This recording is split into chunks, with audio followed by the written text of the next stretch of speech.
It's my pleasure to share with you something we probably all are thinking more about these years than we did 40 years ago. But at any rate, it's obviously something important to anyone who happens to be alive. The program itself is End of Life, Know Your Options and Control Your Destiny. And of course, that's the essence of humanism. Control our destiny, hopefully not have others make our choices for us. The first presenter will be Carol Wegenas. I hope that's close enough. Even though she's been around a long time, I have trouble with names. She has a gerontology education and holds her California RCFE license. And she'll probably tell you what an RFCE license is at some point. She'll tell you here, which is the license for running an assisted living facility. Carol has been volunteering for Pathways Hospice for several years, visiting dying patients. Carol is a POLST trainer, and POLST stands for Physicians' Orders for Life-Sustaining Treatment. And she has had 2 days of training by Coalition for Compassionate Care in Sacramento, and on how to post the POLST form.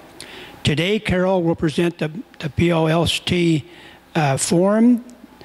The POLST is a medical order signed by the doctor and the patient, giving you control over what kinds of medical treatments you do and do not want at the end of your life. The POLST form is approved by the California Emergency Medical Services Authority. So let's give Carol a big hand and see what she's got to say.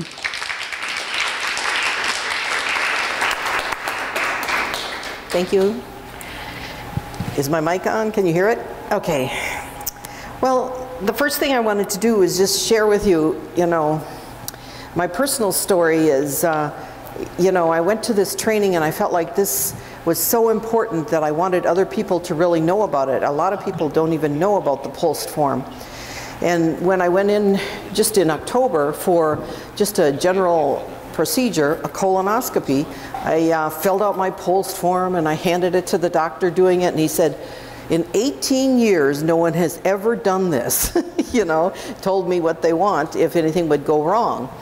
So, I did it because I'm a POLST trainer and I really believe in it. And what ended up happening is when the RN put in the IV, she missed the vein, and then when the medication went in, it didn't work for the colonoscopy, so they pumped in double the medication. And then after the colonoscopy was over with all the pain, then all the medication hit my heart and I couldn't breathe. So they rushed me to the emergency room, and I ended up spending 2.5 days in the emergency room getting over this double medication and on morphine. And even during that time, the emergency doctor came in and they said, "Are you sure you want no CPR if your heart stops? You're only 60 years old." And I said, "I'm sure," because I had a chance to think this all out before I got to the critical moment. So what I want people to do is think it out before it gets to the critical moment, because that way you can make decisions and let your family know. All of my family had a copy of that. They all knew exactly what I wanted if anything would go wrong. But after 2.5 days on morphine, the pain settled down and I got to go home. But it was touch and go. Otherwise, the ER doctor wouldn't have been so concerned and come to me with that proposal that I pull my post. Anyway, let me tell you more. The reason 50% of the people won't be able to participate in their own end-of-life decisions. And that means the medical professionals, like the ER people, they have to treat by law, if they don't know what to do, then they have to give you CPR. So you're forced into CPR. And the problem with CPR is, when you're young and 20, you should have it. Because your muscles and your bones and everything is very flexible. But when you're hitting, the older years, when they put that much compression on your chest, it's You only have a 1 to 3% chance of surviving, and if you do, by that time, they've punctured the lungs and they've done damage where you have to go on the machines. That's why you'll see on your post form as we get to that, if you pick, I want CPR, then you have to, but are forced to pick to go on machines, because they know that when they do CPR on an older person, it's going to puncture your lungs and do injury, and then they have to try and sustain your life, no matter what condition you're in.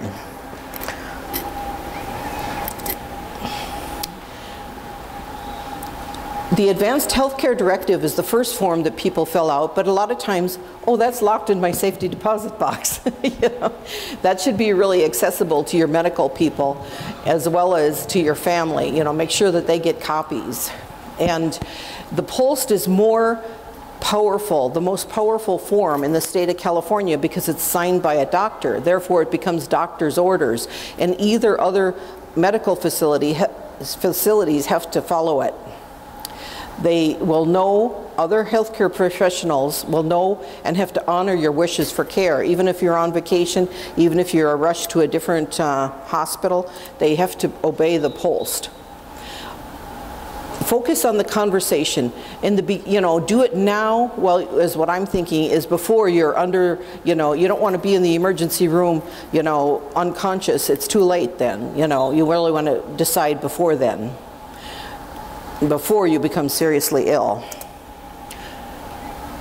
Doctor's orders are the most important thing, why the POST is so powerful, the most powerful document in the state of California.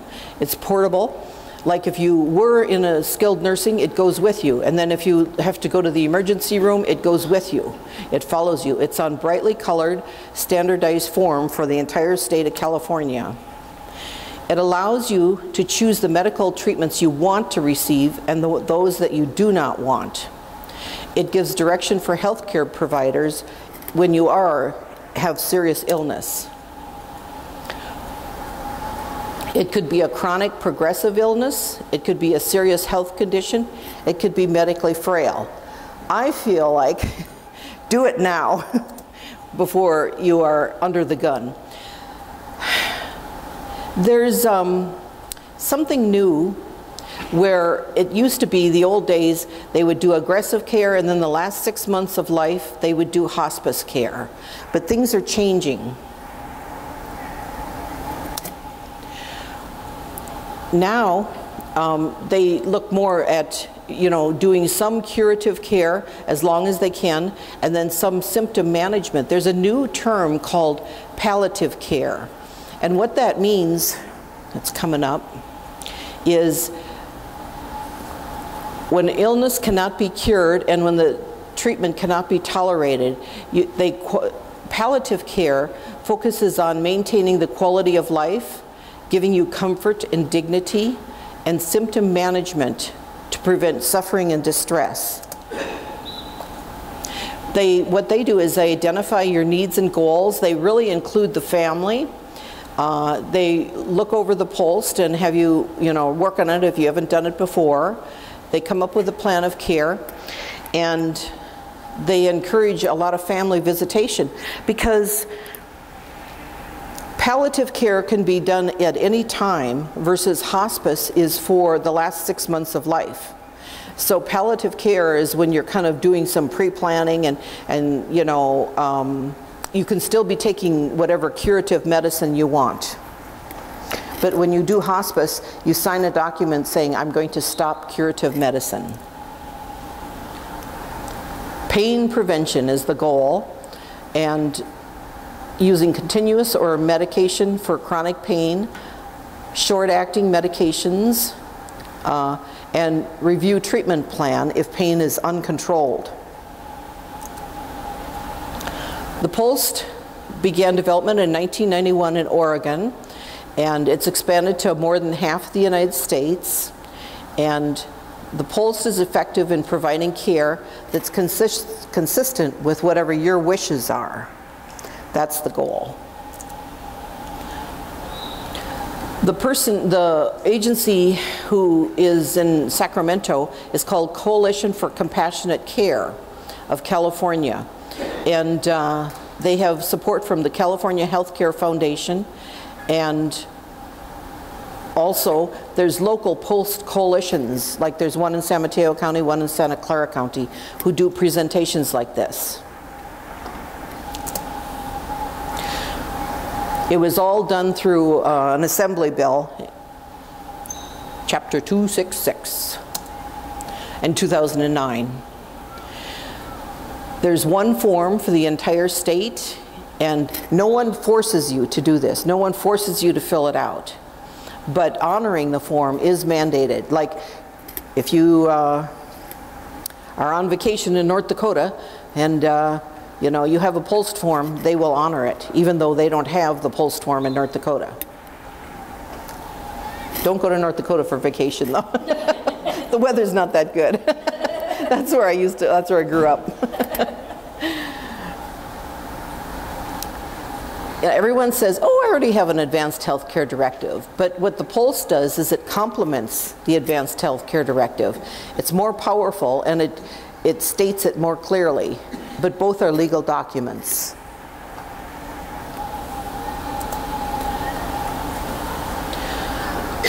What they suggest is, if you're seriously ill or frail at any age, or if you just want to be prepared, getting your pulse in order, the Advanced Healthcare Directive is good for anyone age 18. Like, I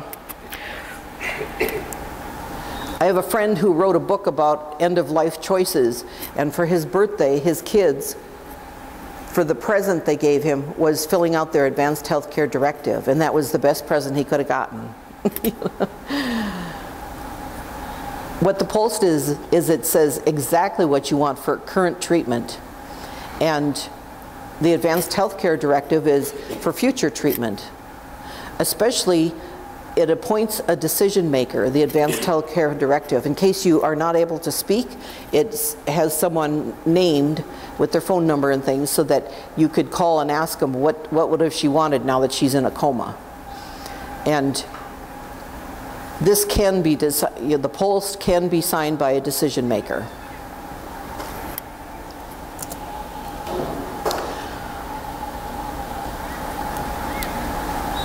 The scenario is, when you're young, start out with an advanced healthcare directive, and then review that periodically.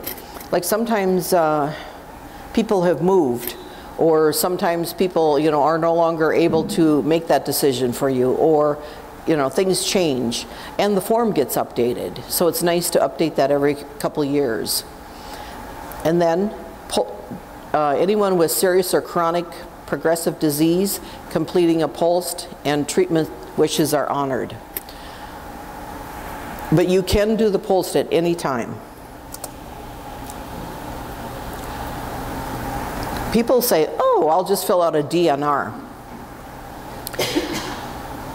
The similarities are both are from the doctor. Both are very powerful, that they're doctor's orders. They address, CPR or no CPR, or do not resuscitate.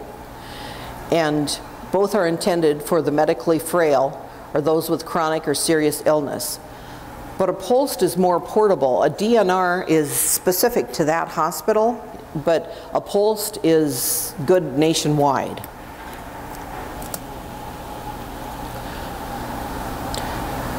You can choose yes or no, versus DNR, you can only choose no.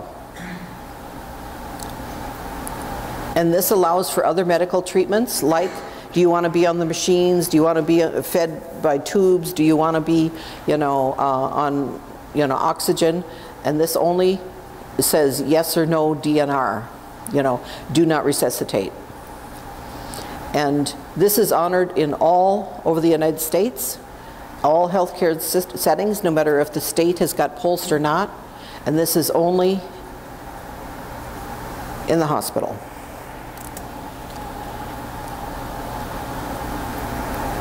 You can talk to your doctor about what kind of medical treatment you want and about the pulsed, and then be sure and tell your family. I actually made copies and sent it to my family because I felt like they're the ones that really need to know. The original stays with you. At home, you can put it in an easy-to-find location with your Advanced Healthcare Directive.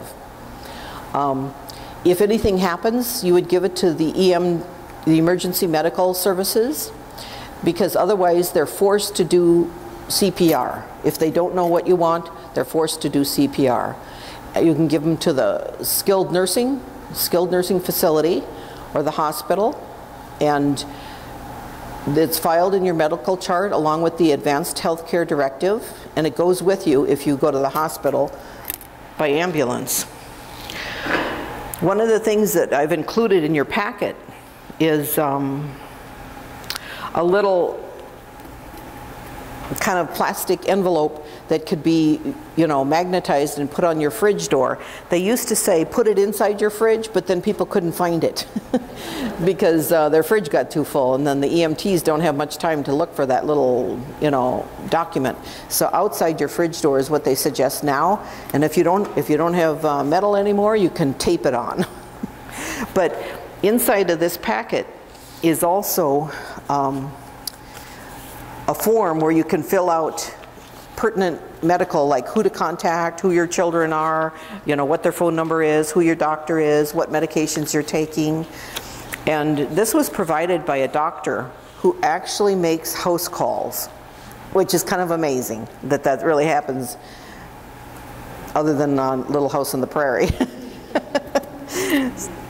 So she actually is a specialist in geriatrics, and she specializes in Alzheimer's, and she makes house calls. If the patient if it's difficult to get out, she goes to them, whether they're in a skilled nursing, a hospital, or at home. So she provided the packets. The other thing they really suggest nowadays is to put it in your glove compartment. Make a copy and put it in your glove compartment, because if you're in a car accident, the first thing they do is look for ID and look for in your glove compartment for documents. That way it's with you. You can have multiple copies of it, and don't lock it in your safety deposit box in the bank. That won't do anybody any good. So your doctor should have it, your family, your glove compartment, and your refrigerator door. That's what they're suggesting. If you change your mind, you can change your pulse at any time. If you go, well, I don't feel as bad as I thought I was gonna, you can always change your mind and say, no, I don't wanna, I do want CPR right now. You can always change. And if you can't speak for yourself, the healthcare decision maker may request a change based on the known desires of the individual. If you've had this conversation with your doctor, that's why it's so important that it's signed by both you and your doctor. Talking with your doctor and your family. To get more pulse forms, there's CaliforniaPulse.org is the organization, and we also have a table up here with more forms. This is the actual form. If you want to take it out of your packet,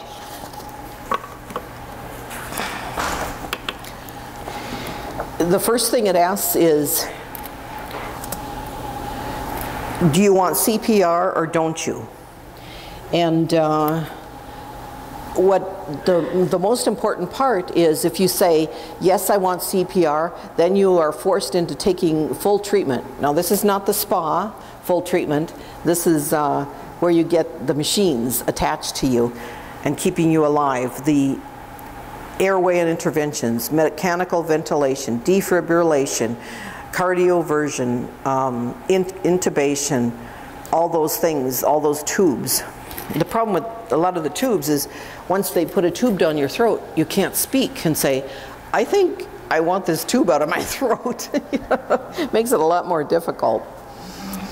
So, if you check DNR, do not attempt resuscitation, allow natural death. That's what the point is not to try and kill you, but rather, if you're going to die anyway, let you go naturally. And then you can choose whatever you want.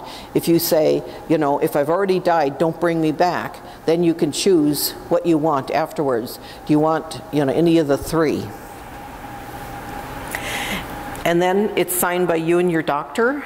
And also it says, asks if you have an advanced healthcare directive in Part D and the date. And on back is just more information about you and your healthcare provider.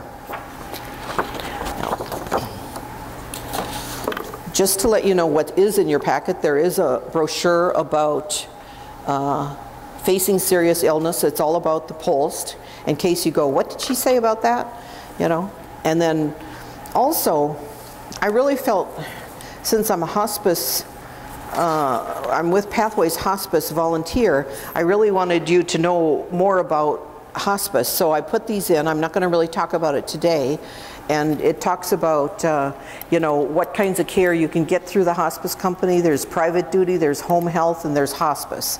And it's really interesting. I love charts like this because they tell you who pays, who gets it, what do you need it for. It really sums up a lot without reading through pages and pages of literature. And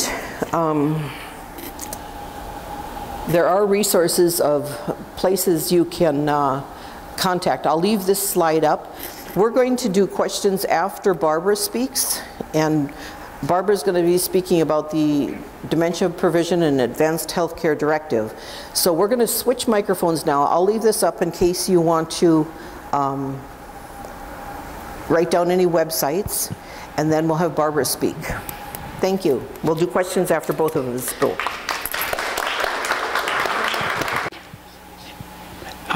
Barbara Ingdahl is a retired medical social worker with more than 35 years of experience helping people plan for their deaths. She believes wholeheartedly in individual rights to determine how they die, and she has seen firsthand how life can be necessarily and painfully extended. I suspect most of us are quite aware of the tragedy of those things. Barbara works with Compassion and Choices, which is an organization helping individuals and their families facing important end-of-life decisions. Compassion and Choices can help by providing information about aid in dying. If suffering becomes unbearable for the terminally ill, no matter what state you live in. Today, Barbara will be talking about the new dementia provision for the Advanced Healthcare Directive question about Compassion and Choices organization. So here's Barbara. So you have the sound system. I think I'm wired. Okay, thank you. Good morning. I am really happy to be here. I think that the philosophy of the humanist community is so like the philosophy that we have with Compassion and Choices that I think you're an audience that might really appreciate the work of the organization. I'm actually going to speak more about the organization, Compassion and Choices, because I want to tell you about a fair range of choices that we tell people about. Compassion and Choices is a national organization working to improve care and expand awareness of choices at the end of life.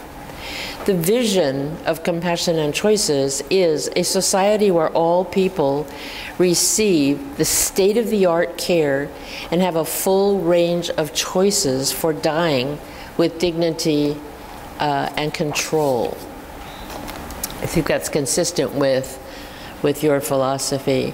I think it's true that most people don't actually fear death as much as they fear dying. They fear, they say things like, we say things like, don't hook me up to all those machines, or I don't want decisions made by someone else.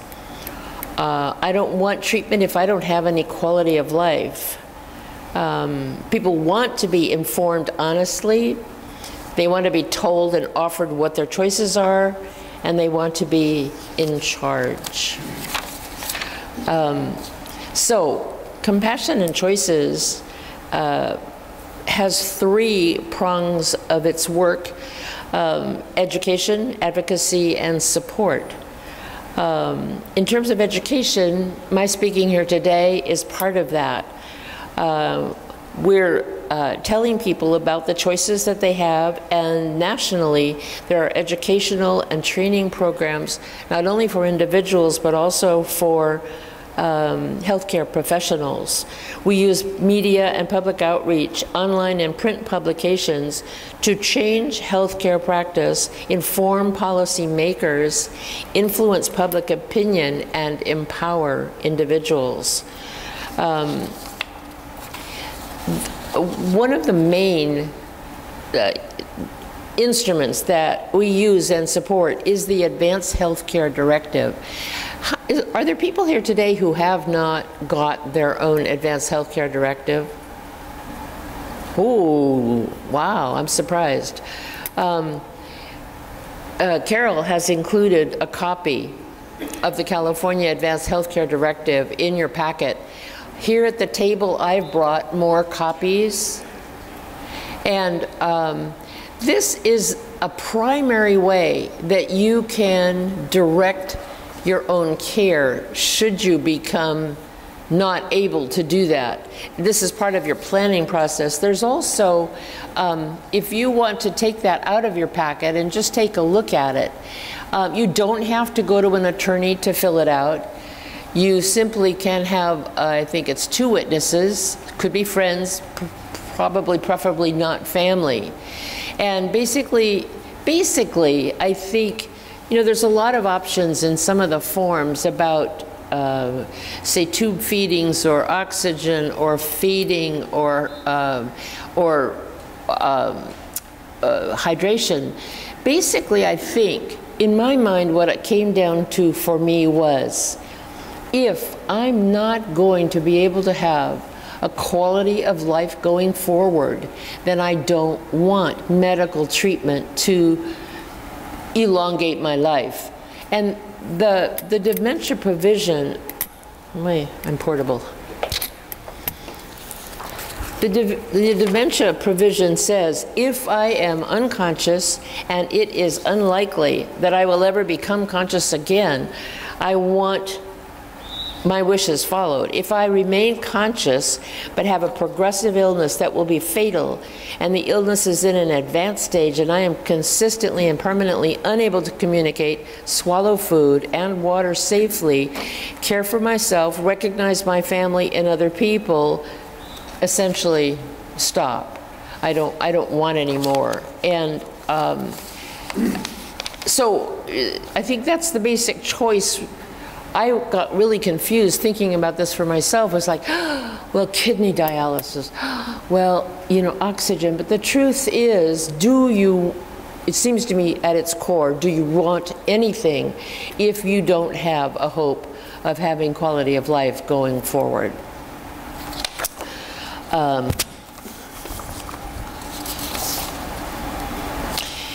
In California, oh, wait a minute, something else.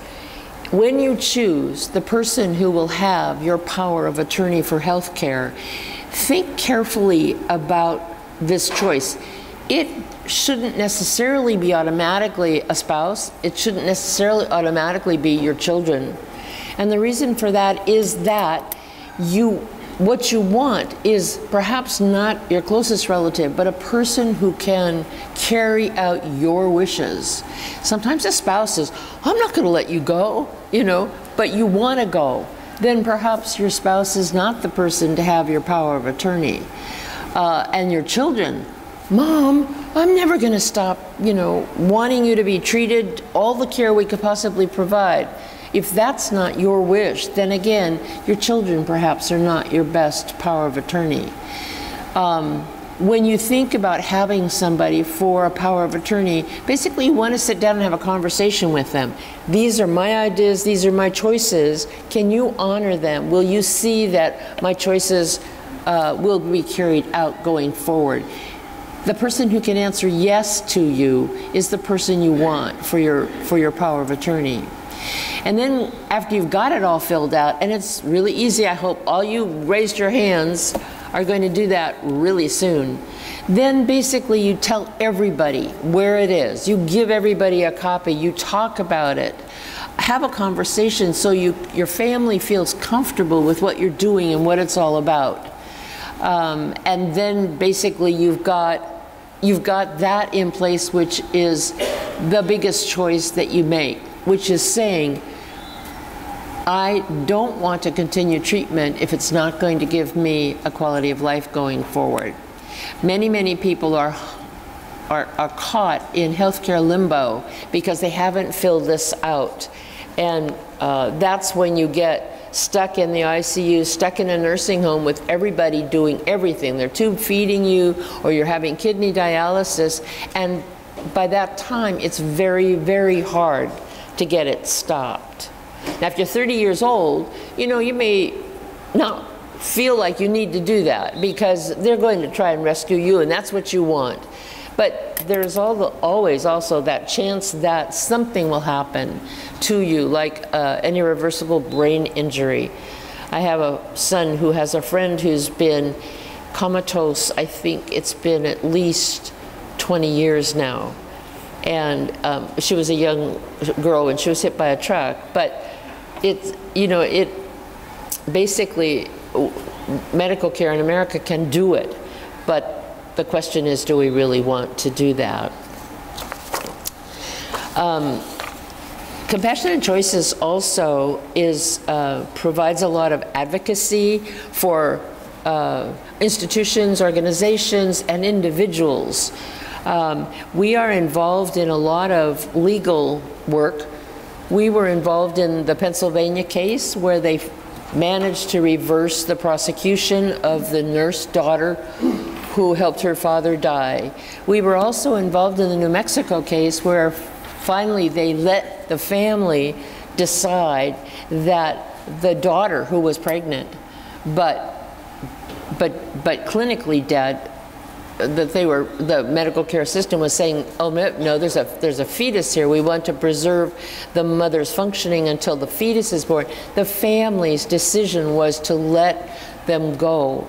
And essentially, a judge finally said, it's a family's right to determine their own medical treatment. And so, basically they also couched it in terms that if this family were prevented, basically their basic rights were being abrogated by the law interfering in their decision. You may be aware that there's a lot of motion around the nation right now. Vermont legislature passed a right to die law. Judges are considering cases that's going to look at, are we abrogating people's rights when we don't allow them to make a decision about living or dying? You know, Washington and Oregon have right to die laws. Montana also, now Vermont through the legislature. So I get blurbs from national publications, from Compassionate Choices, and it is astounding what's happening. It's very exciting. Compassionate Choices has declared California a campaign state, and they hope to have a right to die legislation in California within 5 years. There are some new people in the legislature who are sympathetic, and so that's what is happening here now. We're collecting names on a petition, and if you believe in a patient's right to decide whether or not they want to have treatment going forward, or whether or not they want to be able to ask to die and to withhold treatment. If you believe in that, I'm going to be passing out as we maybe sit down to lunch, and would love to have you sign our petition so that you can join our effort to have this happen in California.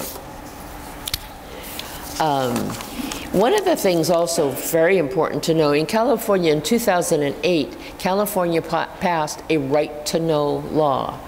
And the caveat is that if you ask for it, a doctor must tell you why they're recommending treatment, what the chances are of success, what the quality of life is you would have going forward, what would be the side effects. In California, a doctor is mandated to tell you these things, but only if you ask. So you must know to ask. You must know to help anybody that you know that you're helping in a medical issue that you want to encourage them to ask. There's a brochure up here on the California law. By the way, any of the handouts and any of the brochures are all available at the website compassionandchoices.org. So if you don't manage to pick up one today, everything you need is there.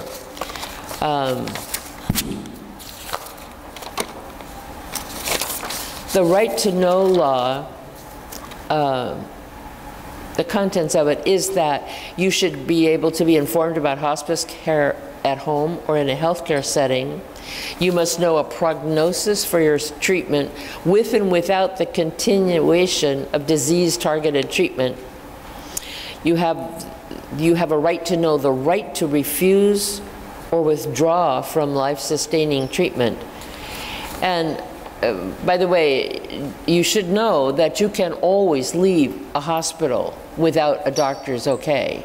You just essentially ask them to give you a discharge against medical advice. You sign a form saying, I understand the doctor's not discharging me, but I can leave.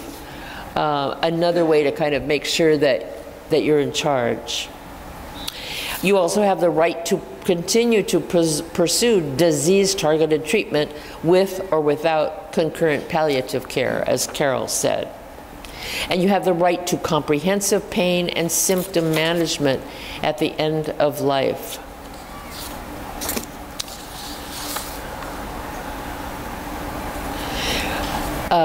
Compassion and Choices has provided personal advocacy for people who are, for instance, in a nursing home where they're calling 911 and you can't get them to stop and someone is very ill, has no quality of life.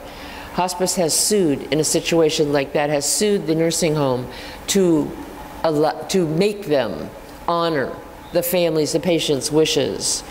Has sued hospice for not providing adequate pain control. Hospice is still staffed by ordinary human beings. And just like it's hard to imagine not calling 911 if you're with somebody who's fainted, you know, they have a pulse on the fridge, and it's hard to imagine personally actually stopping, you know, your ordinary reaction to try to help. Pardon? They won't let me talk about that. I'd like to ask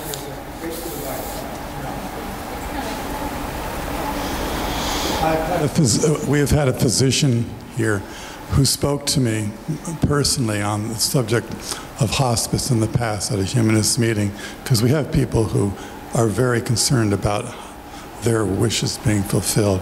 And after one such death, this physician stood up and he told me personally, he said, if you go into hospice and you tell them that you are oriented so that you want it, you take your own life essentially, if you let that be known, they will bring in the people, i.e. physicians, who will see that your wishes are fulfilled. It was important to his physician to transmit that message, because people might be taking measures on their own.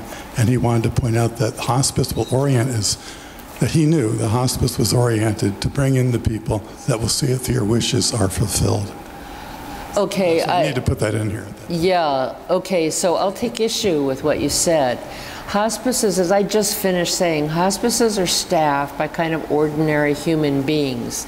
And many of the hospices are a little bit reluctant to go to full, say, palliative sedation, for instance, which is rendering a patient actually unconscious so that they escape their pain, and essentially eventually death will follow from that. But many of the hospices that we've had experience with Compassion and Choices, are very reluctant to go to that step. There are a lot of very strict guidelines with the National Hospice and Palliative Care Association to support that training, supervision. And our guess is that perhaps many of the hospices don't have all that in place.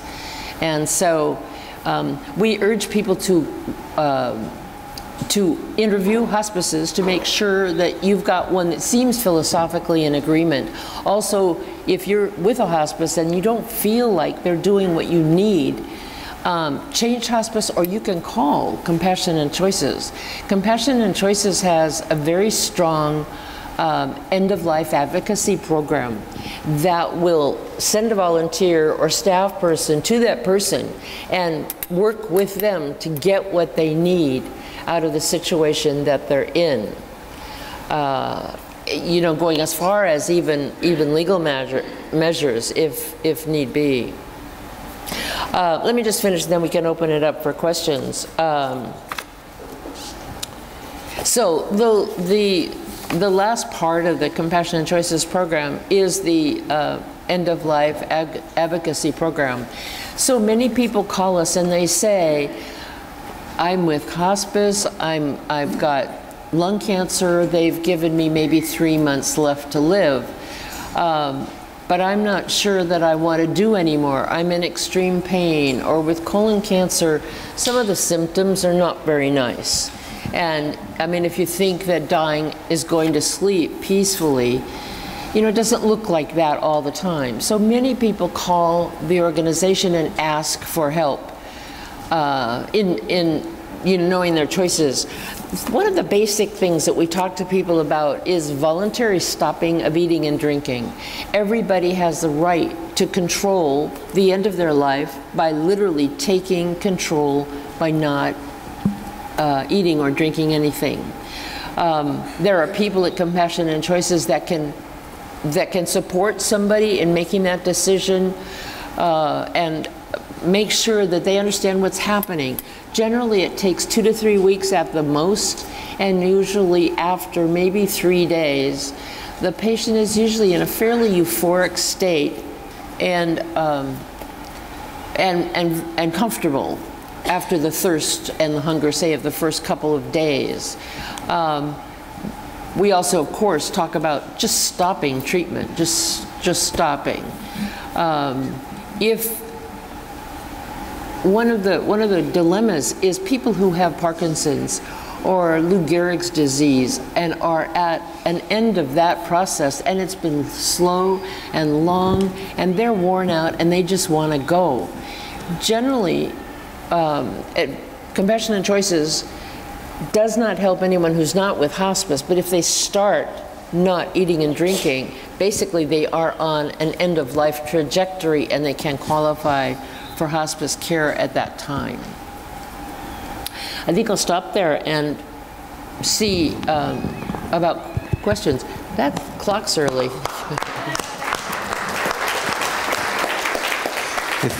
So my watch says it's 6 minutes too. Yeah, so if I could just make an announcement about the questions. Sandy in the blue coat will be taking a list of people, and I'll follow her direction as to who to go next to, so we're trying to be as fair as possible. So please put your hand up and get her eye. So Sandy, number 1, follow your direction. Andrea.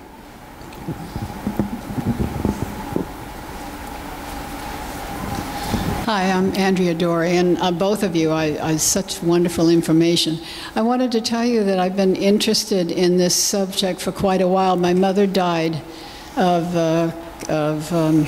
emphysema, but congestive heart failure was the secondary. We talked about it, and I told her it would be hard for me to stop anything, but I said, I will do what you want because I don't want you to suffer. So we had a conversation about that. Since then, I've talked to other friends who have, they are dying, there's no doubt about it. And I asked them, have they done anything? Here I am sitting here, I haven't done it, but I asked them if they had done anything about this. And they said no, and I said, well, aren't you afraid that if you don't have somebody who will do what you want, when you really need it, are you thinking about committing suicide before then? And they said yes. So we have to understand that people will destroy themselves in order to escape pain if they don't know that somebody's going to help them. Right. Next. The question is, do you feel that way as well? Yes, if we could limit to quick questions, because we've got a lot of people and not much time.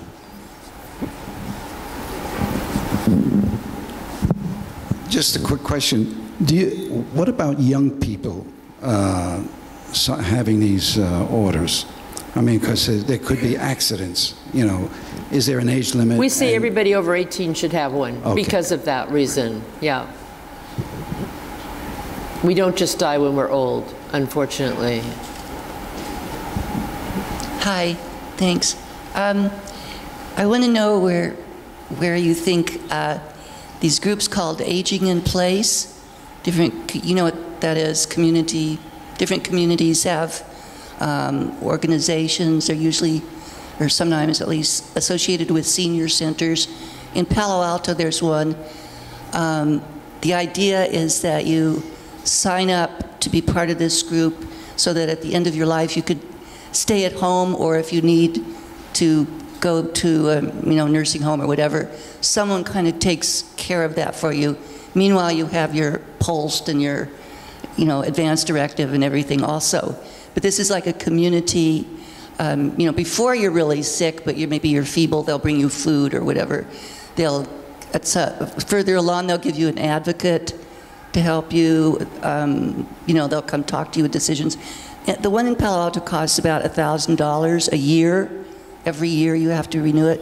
And I'm just wondering if this is something that's really necessary, or if places like Compassionate Choices would be, just as fine.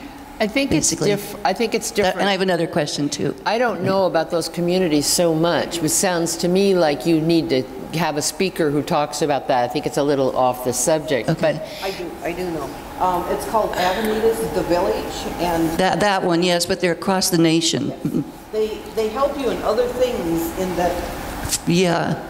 Like before the end of life, I know that, and that's helpful. They get you carpenters and so forth. But I'm wondering how it fits in at the end of life, because they say they do these same kinds of things at the end of life.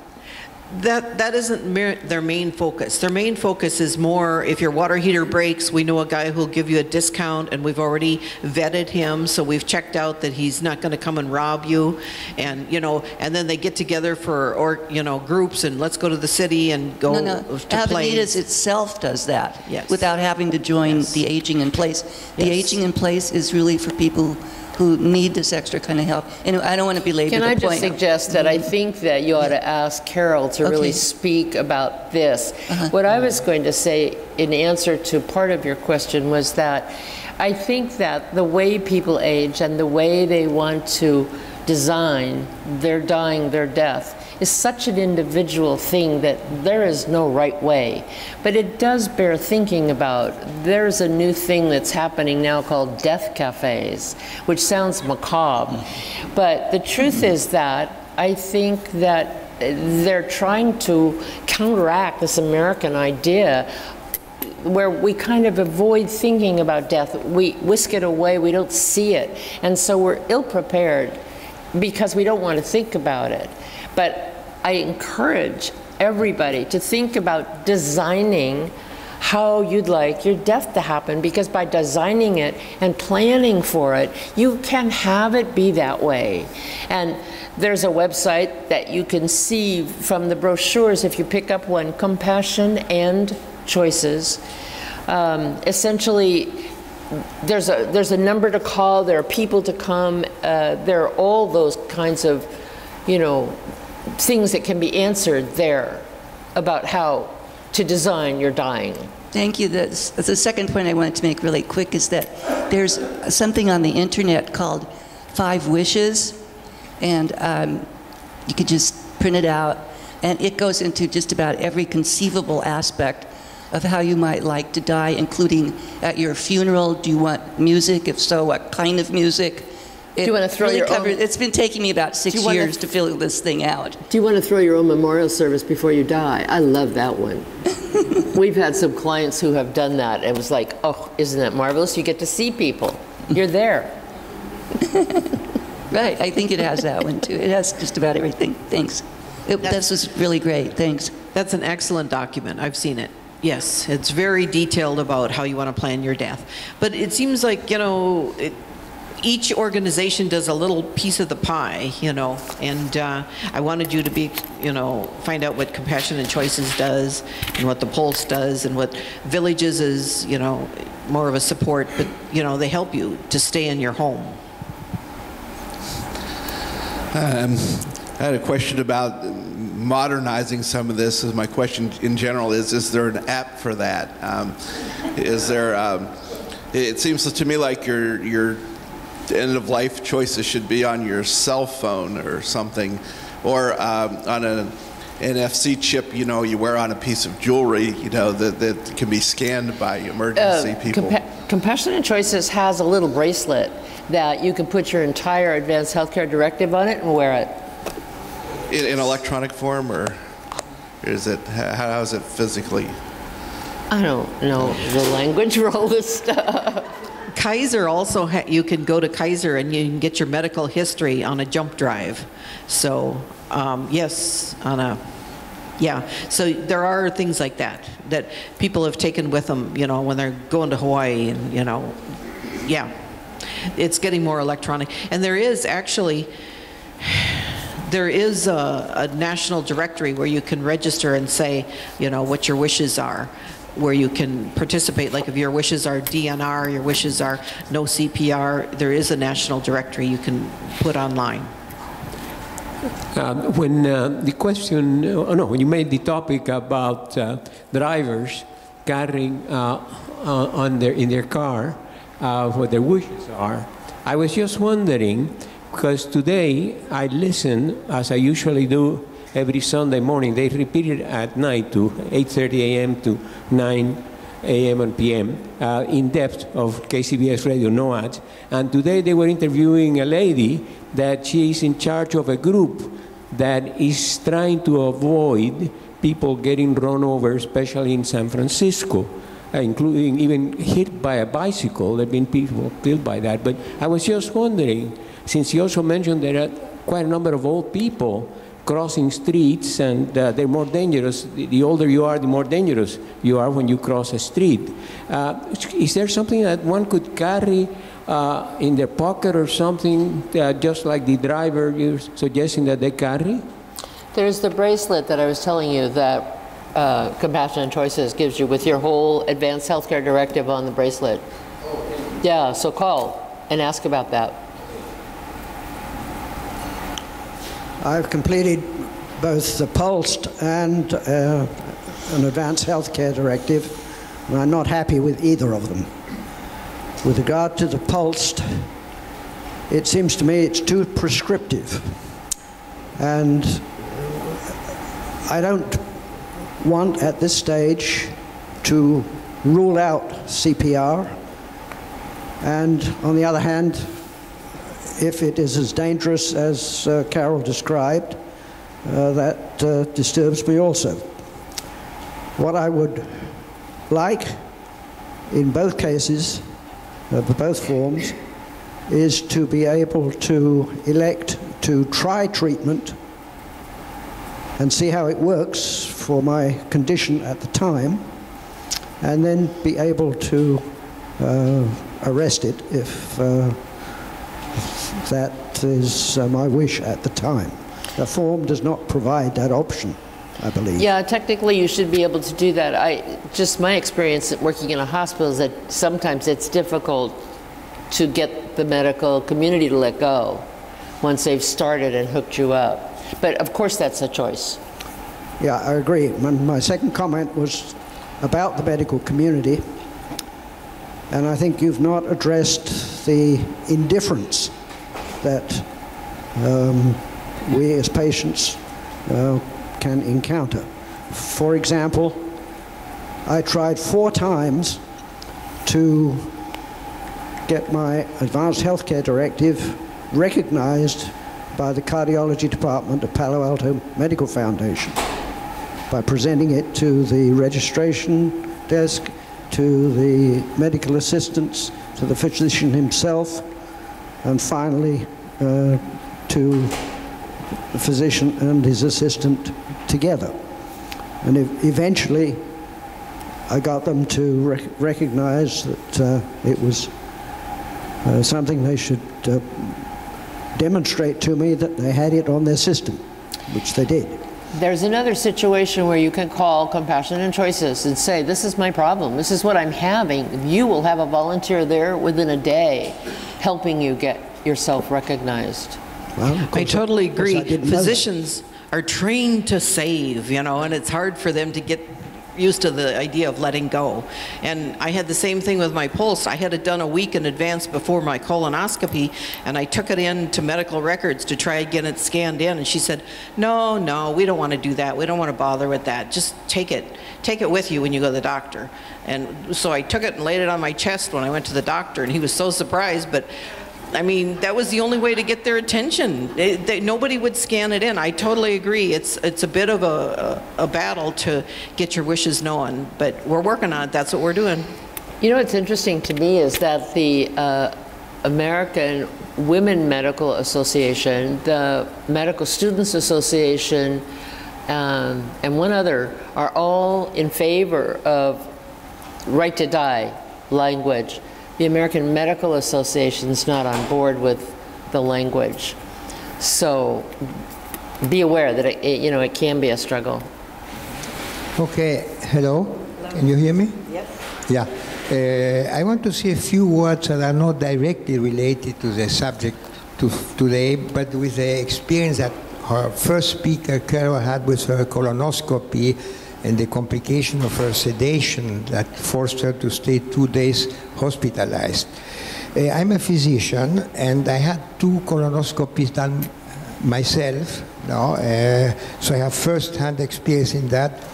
And about 10 years ago, just before my first colonoscopy, I read a medical article from 2 German doctors who stated that the sedation for colonoscopy is not necessary, So that, I like that, So I took this article to the hospital and showed them to the nurses, and I tell them my decision not to have sedation. And that created a little revolution. At that time, the nurses come, the residents come, they wanted the article, they took copies, And I went to the endoscopy room like a hero, I believe the first American that didn't want a sedation with a colonoscopy, So fortunately, the nurse cautioned me that I could feel some cramps. Well, indeed, at the beginning, I had a mild cramp that lasted only 5 seconds, and then the rest of the was uneventful. I had no problem at all. And I had some nice experiences. I knew myself from outside, looking at the mirror, but that was the first opportunity to see myself from inside to the monitor. So it was very interesting to see my intestines, how they removed the single polyp and all that, And, I could drive home on my own and had absolutely no further complication. Now, after more than 10 years, the doctors give us the option if you want sedation or not. I know you can survive without sedation because that's what happened to me. But I don't really want to do that again. So, yes, you could probably get tooth pulled without sedation, but I'd rather have Novocaine. That's just my thought. But was it worse than childbirth? I never had a child, so I don't know. Hello. Yes, I think it's a very good idea about the bracelet or whatever that you can wear that would have your wishes. That would strike me as being much more effective and reliable than having a paper that you had to bring with you, because you may not be alert at the time you are admitted, which happened to me in 2006. And, I suddenly had a very serious condition and was not alert for almost a week, I guess. And I'm really glad, actually, though, that I didn't have one of those, because, I'm glad I'm still here.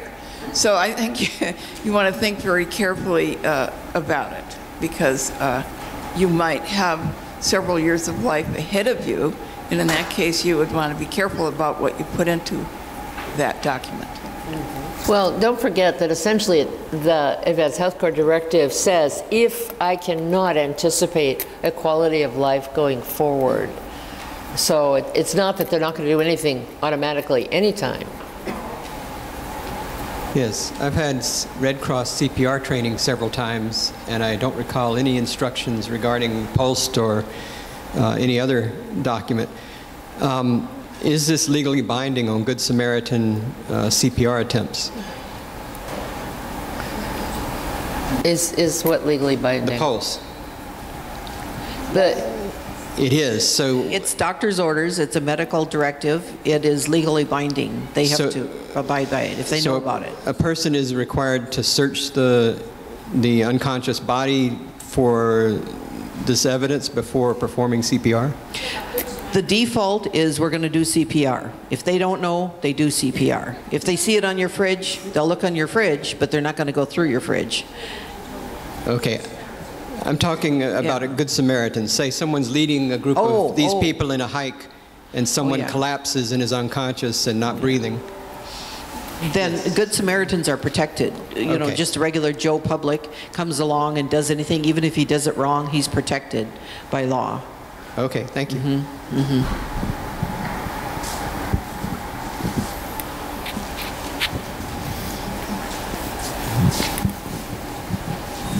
Hi, thanks very much for your presentations. Does anyone ever get a tattoo? I'm serious. Probably a good idea. They do, you know, I've been in nursing homes where above the bed they have their documents, hung above the bed because they're not going anywhere. You know, they're in that bed permanently. So I have seen that. But the bracelet's pretty good, you know, where you can put it on if you're really serious and you know you're near end of life, you can wear a bracelet. But jump drive and everything in a chip where you can take it with you. That's the best we can do. And there's a registry where you can register and say, I have a DNR, I have a do not resuscitate. You know, there is a registry somewhere in the sky, in the cloud. Carol, I'm a little confused about exactly what CPR is. I understand, I had the training as well with the Red Cross where it's just mouth-to-mouth resuscitation, or you can use an oxygen mask, or is it when you have those devices that do your, push on your heart really hard to get it jolted back in order. But I mean, I think that there needs to be a distinction there, yeah? Cardiopulmonary resuscitation, so generally it's when breathing or heart has stopped. It's not just when you need oxygen. Okay. And it is compressions on your chest, and it can be done by manual stimulation, or it can be done with the paddles that, shock your heart. And or just mouth to mouth, like they used to do it? That's to start your lungs functioning again. I don't think that's just... And that's not called CPR? No. Yes, it's part of it, but it's not going to start the heart. Well, I think there should be a distinction made there, because I don't really want, I don't want that thing to damage me, but I wouldn't mind having mouth to mouth, I think that distinction could be made. Hopefully on the form, I don't know. I think just the mouth doesn't work. You have to have both. Well, I'd like to try the mouth-to-mouth first, and then if that doesn't work, maybe forget it, That's where I would like to draw the line. Actually, breathing issues are more like safety, like first aid, and heart issues are more like CPR, and my heart has stopped, should we have CPR or not? But breathing issues are more of a first aid thing, like the Heimlich maneuver, where you remove the food by pressing the stomach, and that's safe first aid. Well, I think there needs to be a distinction. They need to call it something else, because that's confusing, I think.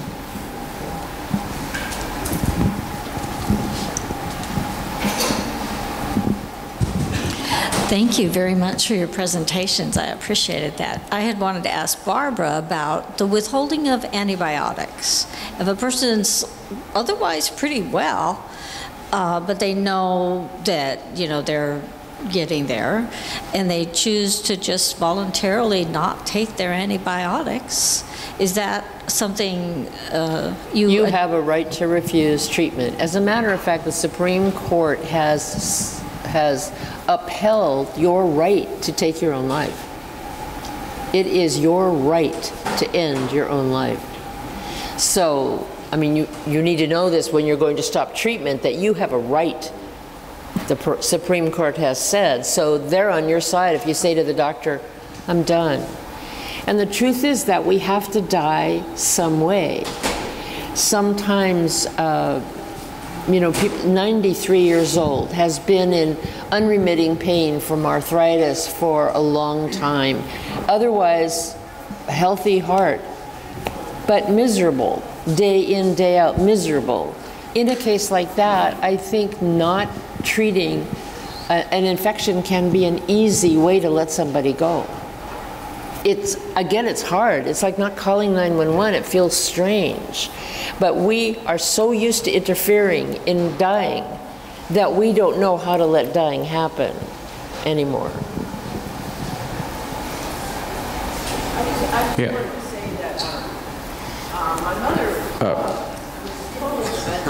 Sorry, could you wait for the mic, please?